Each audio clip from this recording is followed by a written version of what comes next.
என் பேர் காயத்ரி. அவினாசிலிருந்து வந்திருக்கேங்க சார். இப்ப எதர்ச்சியா தான் அந்த கிளாஸ்ல வந்து நான் ஜாயின் பண்ணேன். எப்படி அப்படின்னா, இப்ப எங்களுக்கு ஃபேமிலி ஃப்ரெண்ட் ஒருத்தர் இருக்காரு. அவரு வந்து எப்பவுமே எங்க சித்தப்பாக்கு கால் பண்ணாரு அப்படின்னா, எல்லாத்தையும் பத்தி விசாரிப்பாரு. எல்லாத்து கூடயும் அவருக்கு பழக்கம். இப்போ என்னைய பத்தி விசாரிச்சிருக்காரு. இந்த மாரி உங்க பொண்ணுக்கு கழுத்து வலின்னு சொன்னீங்கல்ல, ட்ரீட்மெண்ட் இருக்காங்கல்ல, நல்லா இருக்காங்களா என்னன்னு விசாரிச்சிருக்காரு. இல்ல அது என்ன ட்ரீட்மெண்ட் எடுத்தாலும் திருப்பி திருப்பி அவங்களுக்கு அந்த பிரச்சனை இருந்துட்டே தான் இருக்கு. சரி வாங்க அவங்க வீட்ட போய் பார்த்துட்டு வரலான்ட்டு அவரா எங்க வீட்டுக்கு எதர்ச்சியா வந்தாரு, சித்தப்பா கூட.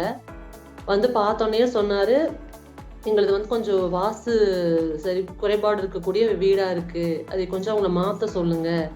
இல்லையா அவங்கனால முடியலன்னா, வாடகைக்காவது வீட்ட விட்டு வெளியில சொல்லிருங்க கொஞ்ச நாளைக்கு. அப்புறம் ஆல்டர் பண்ணிட்டு வந்துக்கலாம்." அப்படிங்கிற மாரி அவங்க சொல்லிட்டு போனாங்க. எனக்கு அதுல பெருசா இன்ட்ரெஸ்ட்டோ எதுவுமே இல்ல. என்ன இப்படி சொல்றாங்க, நம்ம இத்தன வருஷம் இங்க இருந்துட்டோம்ல. வாஸ்துன்னா வீட்டுக்கு வந்தோனே நம்மள பாதிச்சிருக்கணும்ல. அப்படிங்கிற மாரி நான் எடுத்துட்டு அத அசால்ட்டா விட்டுட்டேன். அப்புறம் மறுபடியும் என்ன ட்ரீட்மெண்ட் எடுத்தாலும் ம எனக்கு அந்த சாட்டிஸ்ஃபேக்ஷனே இல்லாத மாரியே தான் இருந்தது. இப்ப என் தம்பி வந்து அரவிந்த் வந்து அஸ்ட்ராலஜி படிச்சிருக்காப்படி. நான் கேட்பேன். ஃபோன் பண்ணும்போதெல்லாம், "என்ன பண்ணாலும் இப்படியே இருக்கு. ஏதாவது மாத்த முடியுமா என்ன?" அப்படின்னு நாங்க 2 பேரும் டிஸ்கஸ் பண்ணிக்குவோம். அப்பதான் சொன்னா, "இது மாரி நான் வாஸ்து கிளாஸ்ல ஜாயின் பண்ணலான்ட்டு இருக்கேன்." ஏன்னா, அந்த இடத்துல எனக்கு சிங்க் ஆகுது. ஏற்கனவே வந்து அவங்களாவே வந்து இந்த வாஸ்து குறைபாடு கொஞ்சம் இருக்கு. அது கொஞ்சம் பாருங்க அப்படின்னு அவங்க சொல்லிட்டு போனாங்க. இப்ப இவனும் வந்து நம்ம பேசிட்டு இருக்கும்போது எதர்ச்சியா இந்த கிளாஸ பத்தி நான் கேள்விப்படுறோம். சரி சேரலாமா? வேண்டாமான்னு எனக்குள்ள ஒரு தயக்கம். சேர்ந்தா வேற ஏதாவது தப்பா சொல்லிருவாங்களோ? நம்ம இருக்கக்கூடிய வீட்ட பத்தி. அப்படிங்கிற ஒரு பயத்தோட தான் வந்து இந்த கிளாஸ்ல நான் ஜாயின் பண்ணுனேன். அதுவும் அந்த அன்னைக்கு எந்திரிக்கும் அந்த என்ன சொல்றது 2, 3 நாளாவே எனக்கு தூக்கம் இல்ல. இந்த பயம். இந்த வாஸ்து எப்படி என்ன சொல்லப் போறாங்க? என்ன மாரி நம்ம அத எடுத்துக்கணும்? அப்படிங்கிறது எல்லாமே எனக்கு ஒரு பயம் கலந்த ஒரு உணர்வா தாங்க சார் இந்த கிளாஸ்ல நான் ஜாயின் பண்ணும்போது இருந்துச்சு. ஆனா இந்த லாஸ்ட் 3, 4 டேஸா வந்து நல்லா தூங்குனேன். அந்த எந்த ஒரு பயமோ, எந்த ஒரு ஏன்னா எனக்கு அந்த கிளாரிட்டி கிடைச்சிருச்சு. இதுக்கான கிளாரிட்டி கிடைச்சிருச்சு. நம்ம வந்து இத நோக்கி போனா நம்மளோட பிரச்சனைய நம்ம சால்வ் பண்ணிக்க முடியும் அப்படிங்கிறத வந்து நான் இது மூலியமா தெரிஞ்சுக்கிட்டேன். இது எங்க போய் எந்த ஒரு டாக்டர் கிட்ட போயோ, பெரிய பெரிய ஹாஸ்பிட்டல்ல தாங்க சார் போனேன். கோயம் மெடிக்கல் போயிருக்கேன். கேரளால வந்து அகல்யா ஹாஸ்பிட்டல்ல போய் 1 வீக் இருந்துட்டு வந்தேன். அங்க ட்ரீட்மெண்ட் எடுத்துட்டு வந்தேன். அவங்க சொல்றதெல்லாம் ஒரு 2 மந்த்ஸ் ஃபாலோ பண்ணுனேன். பிசியோதெரபி போயிருக்கேன். பார்க்காத ட்ரீட்மெண்ட் கிடையாது. ஆனா எதனால இது வந்துச்சு? அதுனா சின்ன வயசுல கீழ விழுந்தது தான்.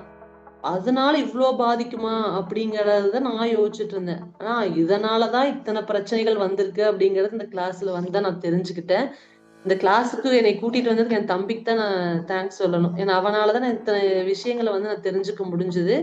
நீங்க சொல்ற ஒவ்வொரு விஷயங்களும் எங்க வீட்ட சுத்தி இருக்கிறவங்களையும் நான் அப்சர்வ் பண்ணி நான் தெரிஞ்சுக்கிறேன். அவங்க கிட்ட என்ன பிரச்சனை இருக்கு? ஏன் அவங்களுக்கு அந்த பிரச்சனை வந்தது? அப்படிங்கிறத தெரிஞ்சுக்கிறேன். என் வீட்ல மட்டும் இல்லைங்க சார். எங்க அப்பா வீடும் பாதிக்கப்பட்டிருக்கு. மாமனார் வீடும் பாதிக்கப்பட்டிருக்கு. அவருக்கு ஆக்சிடென்ட் ஆயி பெட் ரிட்டனா இருந்து கொஞ்ச நாள் கொரோனா டைம்ல தான் இறந்துட்டாரு. அவரு எங்க கூட வந்து கூட்டிட்டு வந்து வச்சுக்க முடியல. இதுக்கு எல்லாத்துக்குமே என்ன காரணங்கள்? என்ன பாதிப்பு இதனால? அப்படிங்கிறத வந்து நான் அந்த கிளாஸ் மூலியமா அப்சர்வ் பண்ண முடிஞ்சது.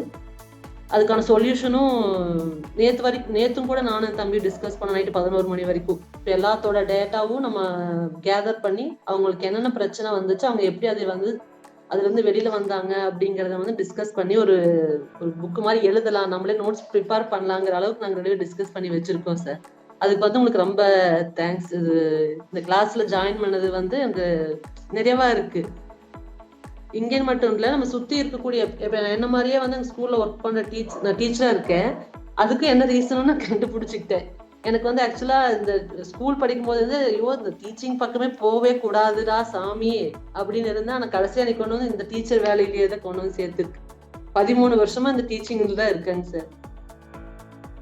இது ரொம்ப ஹை பிரஷர், டென்ஷன், கோவத்துல இருந்தேன். இப்ப அத கொஞ்சம் எல்லாம் கம்மி பண்ணி காமா இருக்கேன். ஸ்கூல்லயும் சரி, வீட்லயும் சரி. என்ன சொல்றது? கரெக்ட்டா சொல்யூஷன்ல வந்து நிக்கிறேங்க சார் இப்ப.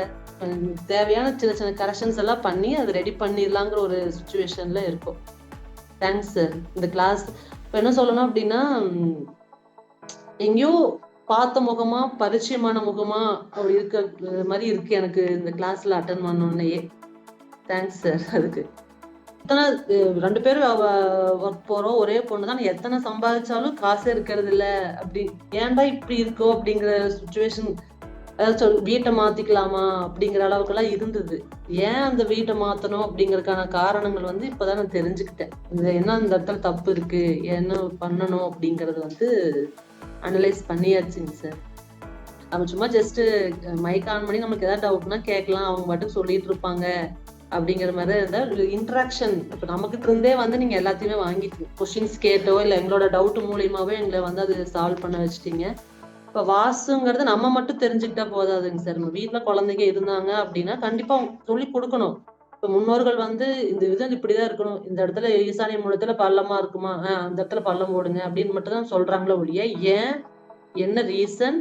அது இப்படி பண்ணல அப்படின்னா யார பாதிக்கும் அப்படிங்கிறது நம்ம வீட்ல இருக்க குழந்தைகளுக்கும் சொல்லிக் கொடுத்தாதான் அவங்க அடுத்த ஜெனரேஷனுக்கு அவங்க எடுத்துட்டு போவாங்க. இப்ப நம்மளுக்கே வந்து தாத்தா பாட்டிங்க அதை சொல்லிக் கொடுக்கல. அது தெரியாது. அந்த ரீசன் என்னங்க நம்மளுக்கு தெரியாது. தெரிஞ்சிருந்தா நம்ம இந்த மாதிரி தப்புகள் வந்து நம்ம வீட்ல செஞ்சிருக்க மாட்டோம். அப்பா அம்மாவுக்கும் தெரிஞ்சிருக்கிறது இல்ல. தாத்தா பாட்டிகளும் அவங்களோட அவங்க தாத்தா பாட்டி சொல்லியிருந்தா தானே அவங்களுக்கு அந்த விஷயங்கள் வந்து தெரிஞ்சிருக்கும். இப்போ ஒரு இடத்துல ஒரு தடங்கல் ஆகும்போது பின்னாடி வரக்கூடிய ஜெனரேஷனுக்கு வந்து அது தெரியறது கிடையாது. என்னோட ஒப்பீனியன் என்ன அப்படின்னா, நம்ம வீட்ல குழந்தைங்க இருந்தாங்க. நம்ம தெரிஞ்சுக்கிட்டத அவங்களுக்கு சொன்னா மட்டும்தான் அவங்க அவங்களோட தப்ப சரி பண்ணிக்க முடியும். எதனால இந்த பிரச்சனை வருதுன்னு அவங்களும் தெரிஞ்சுக்கணும். அதனால வீட்ல வெளியில யாருக்கு போய் சொல்றோமோ இல்லையோ, அதாவது அவங்க எடுத்துக்க மாட்டாங்க. அதை அக்செப்ட் பண்ணிக்க மாட்டாங்க. முடிஞ்ச வரைக்கும் நம்ம வீட்ல இருக்கக்கூடிய குழந்தைங்க, நம்ம தெரிஞ்சவங்க, அதாவது ரிலேஷன்ல இருக்கக்கூடிய சொல்லிக் கொடுத்தோம்னா பெட்டர் அப்படிங்கறது என்னோட ஒப்பீனியனுங்க சார். தெரிஞ்சுக்கலாம். குழந்தைங்க தெரிஞ்சுக்கலாம். முன்னாடி தெரிஞ்சுக்கிட்டாங்க அப்படின்னா அந்த தவறுகள் நடக்காம இருக்கும் இல்லைங்க சார். தப்பு செஞ்சுட்டு நம்ம அதை திருத்துறதை விட முன்னாடியே அதை திருத்திக்கிறதுக்கான சான்ஸ் கிடைச்சது அப்படின்னா அதை நம்ம யூஸ் பண்ணிக்கலாம் இல்லைங்க சார். கொஞ்ச நாள் 10 நாளுங்கிறதுல போகாது அப்படின்னு நினைச்சு இது என்னடானா எக்ஸ்டெண்ட் ஆகி போயிட்டே இருக்கு. இன்னைக்கு இல்லைன்னா நாளைக்கும் போகும். ஃபர்ஸ்ட் என்ன சொல்றது, போர் கீது அடிக்குமா இருக்கும்னு அதுல மைக்கெல்லாம் ஆஃப் பண்ணி வச்சு நம்ம படுத்துக்கலாம் அப்படிங்கிற தாட்ல இருந்தேங்க சார். ஆனா இப்ப வந்து அந்த மாதிரி எல்லாம் எதுவும் பண்றது இல்ல, பண்ணவும் இல்ல. ஃபர்ஸ்ட் ஜாயின் பண்ணதுல இருந்து இந்த லோகோலயே நீங்க அதுதானே வச்சிருக்கீங்க. கண்டிப்பா அது வாஸ்துங்கிறது ஒவ்வொருத்தரும் தெரிஞ்சுக்கணும். ஒவ்வொருத்தரோட லைஃப்லயும் அது வந்து நம்ம புரிதலோட இருந்தா நல்லதா இருக்குங்க சார். மண்தான் கடைசியில் ஜெயிக்கிறது, இதை மனம்தான் உணர மறுக்கிறது.